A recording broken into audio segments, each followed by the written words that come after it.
ተወጂኛለሽ እንዴ? አንተ ደግሞ አሁን በሰዓት እንደዚህ ነው ጥያቄ ይጠየቃል እንዴ? እሺ በቃ ነው እንሂድ።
እሺ ብላ በእኛ ሀሳብ የምትስማማ አይመስለኝም።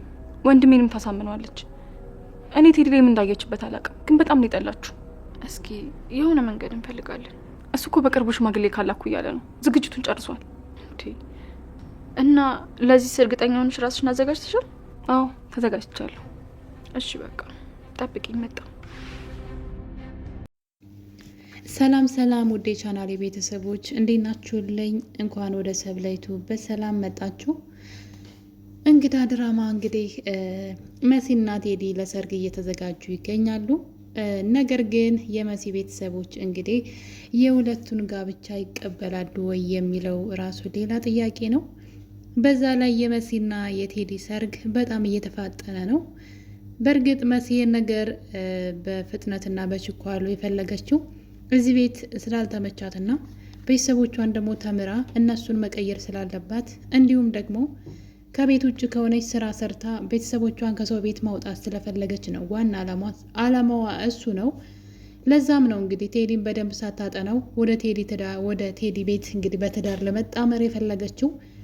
አማራጭ ስላጣች ነው። ሄለን ቤቷ ውስጥ ሰራተኛ አድርጋት እንዳትማር እንዳትሰራ አድርጋ እስርስር አድርጋ ነው ያዘቻት። በዛ ላይ ምንም አይነት ገንዘብ አትከፍላትም። እነዚህ ነገሮች እንግዲህ ተደማምረው መሲ ቴዲ ለማግባት ተገዳለች። ወደደችውም ጠላችውም እዛ ቤት ይገላግለኛም ብላ ስላሰበች በእርግጥ ትወደዋለች። ነገር ግን ቴዲ ታማኝ ነው ወይ የሚለው ደግሞ ሌላ ችግር ነው። ምክንያቱም ገና ብዙ ያላወቀቻቸው ስለ ቴዲ ብዙ ታሪኮች አሉ። ቴዲ ሙሉ ታሪኩን አልነገራትም። አሁን ላይ መሲ ተቻኩላ ወደ ትዳር መግባት ትፈልጋለች። እንግዲህ ይሄ ነገር ቤት ውስጥ ሌላ ብጥብጥ ፈጥሯን ማለት ነው። እንግዲህ መሲ ማለት ነው ቴዲን ታገኘዋለች። ደስ የሚል የፍቅር ጊዜ እያሳለፉ ነበረ። በጣም ነው እንግዲህ የሚዋደዱት ሲታዩ። ማለት መሲ እንደምትወደው ሁላችንም ሳታውቀው ነው የወደደችው እናውቃለን። ነገር ግን የእሱ ነገር ትንሽ ያስፈራል። ሄለን ደግሞ ሌላ ተንኮልም አስባለች። እዚህ ቀደም እንግዲህ አንተ የማትረባ እኔ ጠፍቼ አንተ የት ነበርክ ለምንድን ያልፈለግከኝ ብላ እንቧ ዘራፊ ስትልበት ሊያገባ እንደሆነና እንደውም ልጅቷንም እንደምታውቃት ታውቂያታለሽ እኮ በደንብ ልጅቷን እና ላገባ ነው አሁን ባለሽበት ሁኔታ ውስጥ ባትሆኝ ኑሮ የሰርጌ ዕለት አንቺ የክብር እንግዳ ትሆኚ ነበረ ያላት ነበረ። እሷም እንግዲህ አንተ ያለኔ ሊሆንልህ ነው ወይ? አንተ እኔ ከሌለ እኮ ምንም ነህ። ስለዚህ አትመጻደቅብኝ፣ ይሄን ማድረግ አትችልም ብላ እንግዲህ የሆነ በገንዘብ ምናምን ይዘዋለች። እንዴት ነው በፊት ታውቃለች ምን አይነት ሰው እንደሆነ፣ ቴዲ ምን እንደሚፈልግ ጠንቅቃ ታውቃለች። ሄለን ማለት ነው። አብረው በነበሩበት ጊዜ ደካማ ጎኑንና በምን ሊሸነፍ እንደሚችል ጠንቅቃ እያንዳንዱን ነገር ስለሱ ስለምታውቅ ነው እንደዚህ እየተናገረች ያለችው። አንተ ያለኔ ምንም ነህ እያለችው ነው። እኔ ከሌለው አንተ ምንም ነህ፣ በራስህ መቆም አትችልም እያለች በተደጋጋሚ እየተናገረች ትገኛለች። መቼም ቢሆን ያኔ እንዴት እንደሚወዳት ስለምታውቅ መቼም ቢሆን እኔን አይተውኝም ብላ ነው የምታስበው ሄለን ይጠብቀኛም ብላ ነው የምታስበው። እና ተስፋ እየሰጠችው እንግዲህ በጣም ብዙ ጊዜ ይጠብቋታል።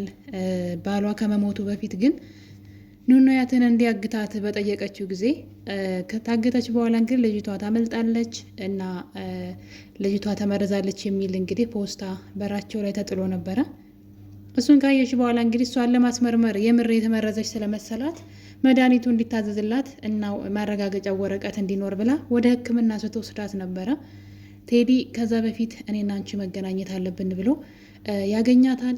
ስለ ጉዳዩ እያወሩ ነበር። እንግዲህ እንዴት ነው አንቺ እስከ መቼ ነው የምጠብቅሽ? አንቺ ገንዘብ ስታሳድጂ የራስሽን ህይወት መስርተሽ ልጠብቅሽ አልችልም። ስለዚህ ውሳኔሽን አሳውቂኝ ሄለን ይላታል። እና በዛን ጊዜ ከዛሬ አያልፍም፣ ዛሬ ውሳኔሽን አሳውቂኝ። እኔን የምትፈልጊ ከሆነ ውጭ ገንዘብ ብለሽ ከዛ ከሰውየው ጋር መኖርን አቁሚ፣ ከጋሽ ጋር ማለት ነው፣ ከቤሉል አባት ጋር ያለሽን የውሸት ትዳር ተይና ነይ ወደ እኔ። በጣም በደለሽኛል። እኔ ጋር በፍቅር እየኖርን አንቺ ግን ድንገት ሂደሽ ከእሱ አረገዝኩ ብለሽ ከእሱ ጋር መኖር ጀመርሽ እያለ እንግዲህ ሲናገራት መቼም አልጠብቅሽም፣ ከዚህ በኋላ የራሴን ህይወት እጀምራለሁ ብሎ ማስጠንቀቂያ ሲሰጣት ሁሉ አይተናል። እና እሷ ያኔ እንግዲህ ምርጫ ሲሰጣት አልችልም ነው ያለችው።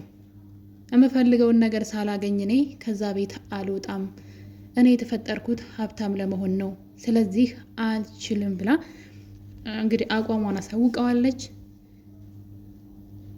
ስለዚህ በዛ የተነሳ ነው እሱ ሌላ ውሳኔ ውስጥ የገባው።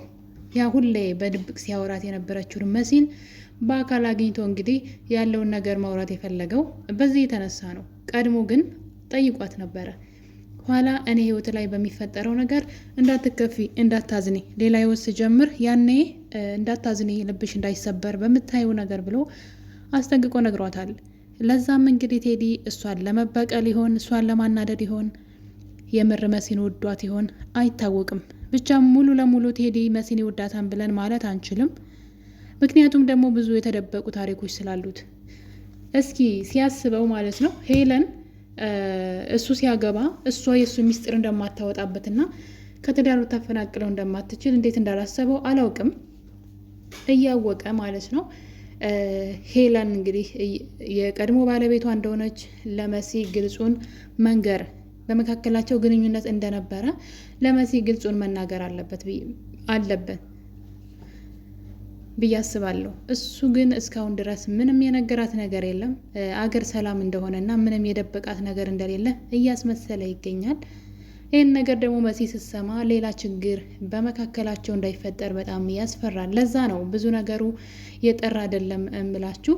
ቴዲ መሲን ሊወዳት ይችላል፣ ግን ብዙ ነገሮችን ግን አደባብሶ ነው እያለፈ ያለው። በተለይ ደግሞ ከሄለን ጋር ያለው ጉዳይ ምናልባት ደግሞ ኑኑያት ልጁ እንደሆነችም ሊያውቅ ይችላል ብዬ አስባለሁ። እርግጠኛ አይደለሁኝም።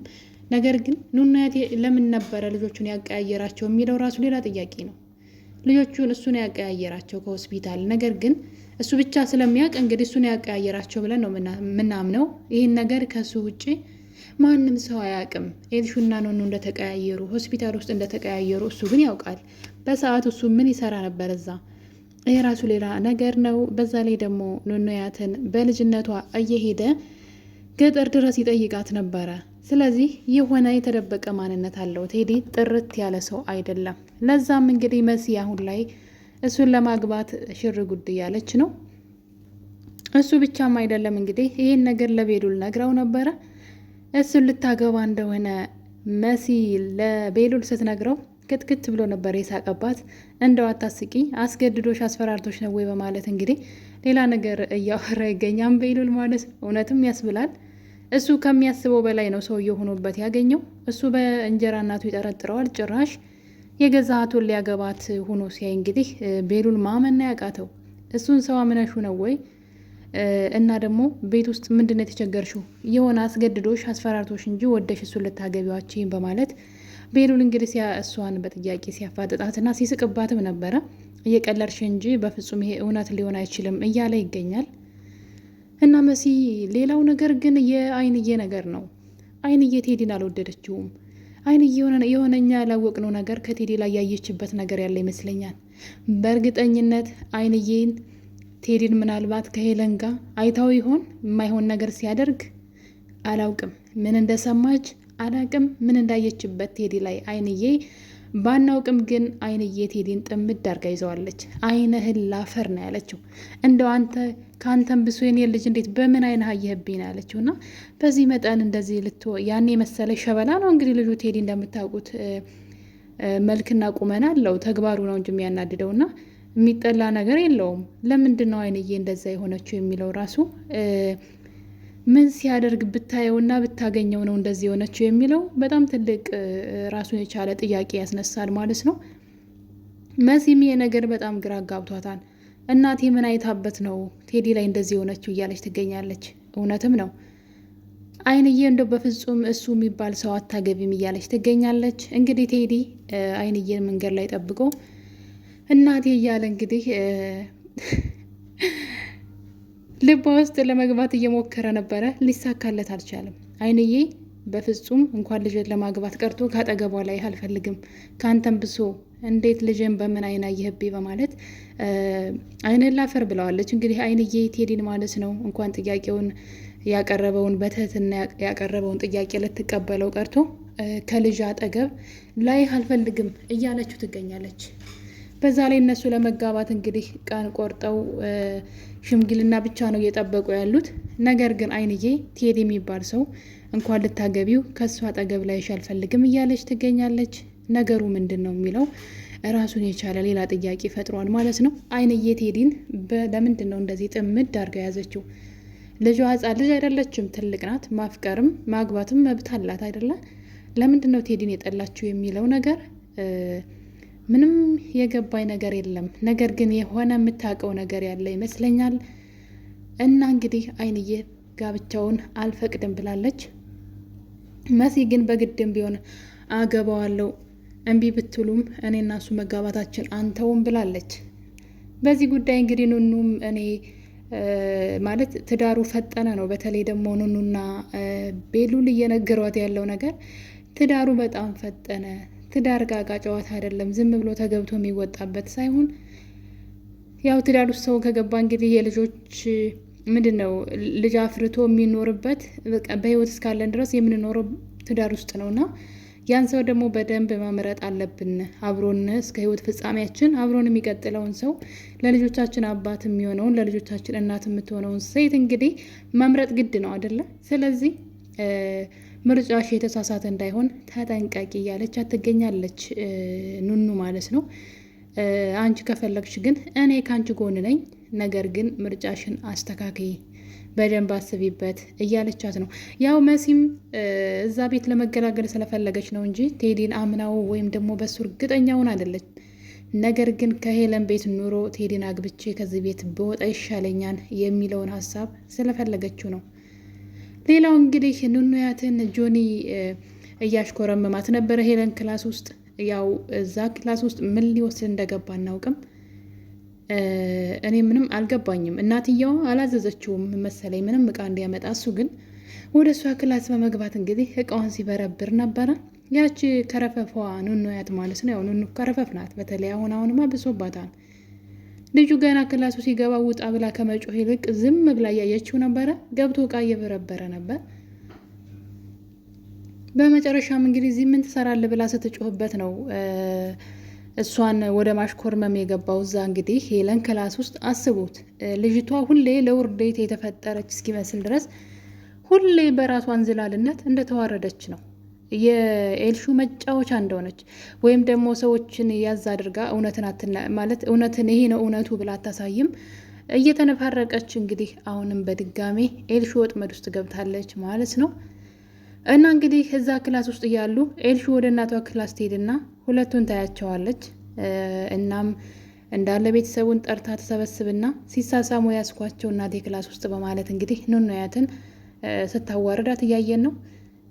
ስለተፈጠረው ነገር ኑኑያት እንኳን ለማስረዳት አልሞከረችም። እየተንተባተበች ኤልሹ እውነት እንደተናገረች ነበረ ሲሆን የነበረው። ኤልሹ በጣም ነው የምታስጠላው በነገራችን ላይ አሁን ላይ ብሶባታል። አስጠላች አይገልጸውም። የሆነ ክፋቷ ጥግ ድረስ ሆነ። እንግዲህ እናቷ በጠፋች ጊዜ ጆን ነው ራሱን ነፍሱን አስይዞ ማለት ይቻላል ራሱን ነፍሱን አስይዞ እናቷን አድኖላታን ከታገተችበት አውጥቶላታል። እና እንደዛ በድለው እንኳን እያገዛት ምን አይነት ተንከሴስ እንደሆነች ማለት ነው። እና በድጋሚ እንግዲህ ኑኑያትን ወጥመድ ውስጥ አስገብታታለች። ይህን ነገር ቤሉል አይቷል። ግን ምንም አንቺ በእኔ ህይወት ምንም ቦታ የለሽም፣ በእኔ ልብ ውስጥ ምንም አይነት ቦታ ስለሌለሽ የፈለግሽውን መሆን ትችያለሽ፣ የፈለግሽውን አድርጊ ሲላት እያየን ነው። የምር ቤሉል በሷ ተስፋ የቆረጠ ይመስለኛል። ማለት እንደዚህ መሆን አልነበረበትም። ግን የምር ግን አሁን ላይ ትልቅ ችግር የሚፈጠር ይመስለኛል። ምክንያቱም እሷ ምሯን አሁን ላይ አይንሽን ላፈር አልፈልግሽም፣ ተሳስቼ ነበረ፣ ስለዚህ አንቺን አልፈልግሽም፣ እንደውም ባለውለታዬ ነሽ ማንነትሽን እንዳውቅ ስላደረግሽኝ ብሎ እንግዲህ ከህይወቱ አውጥቷታል ኑኑያትን። እና እንግዲህ ይህን አጋጣሚ ተጠቅሞ አዶናይ ደግሞ ጠጋ ጠጋ ማለት ጀምሯል። ቀጣይ እንግዲህ አዶናይ እሷን አብረሽን ካልሆንሽ ብሎ ደግሞ እሱ ሌላ ማስጨነቅ ውስጥ የሚገባ ይመስለኛል በዚህ አካሄዱ ማለት ነው። ምክንያቱም አሁን ላይ ከእሷ ጋር መጠጋጋት ጀምሯል።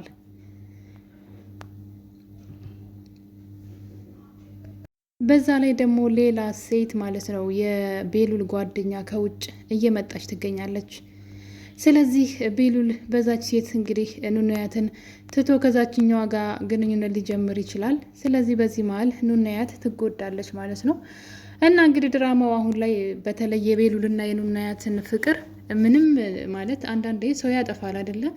ምን ጥፋቷ እኮ ለሁላችንም በጣም ነው የሚያናድደው። የኑኑያት ጥፋቷ ይሄ ነው የሚባል አይደለም። እንደውም ይቅርታ እንደው መሰቃየት አለባት። እንዝላልነቷ ነው ለዚህ ነገር ሁሉ እንግዲህ ያደረሳት። ከመጀመሪያው ሀሳቡን አልቀበልም ብትል ኑሮ እንግዲህ ያ የሚወዳትን ቤሉልን አታጣውም ነበረ። ይሄ ትምህርት የሆናት ነበር። ነገር ግን ቤሉል የምራምረዋል እና በዛ የተነሳ እንግዲህ በዚህ ክፍተት ውስጥ ሌላ ሰው እንዳይገባ በጣም እየፈራሁኝ ነው። ሄለንም እንግዲህ ተደብቃ እዛ ቤት እቃ ለመውሰድ ገብታለች እና አዶናይ እየተከታተላት ይገኛል። በድጋሚ ሊያግታት ይፈልጋል አዶናይ። እሷም ከህግና ለማምለጥ ወደ ውጭ ለመሄድ እያሰበች ትገኛለች። የመሲና የቴዲ ሰርግም እንግዲህ እስካሁን አልተፈቀደላቸውም። እንግዳ ድራማ አሁን ላይ በጣም አጓጊ እየሆነ ነው።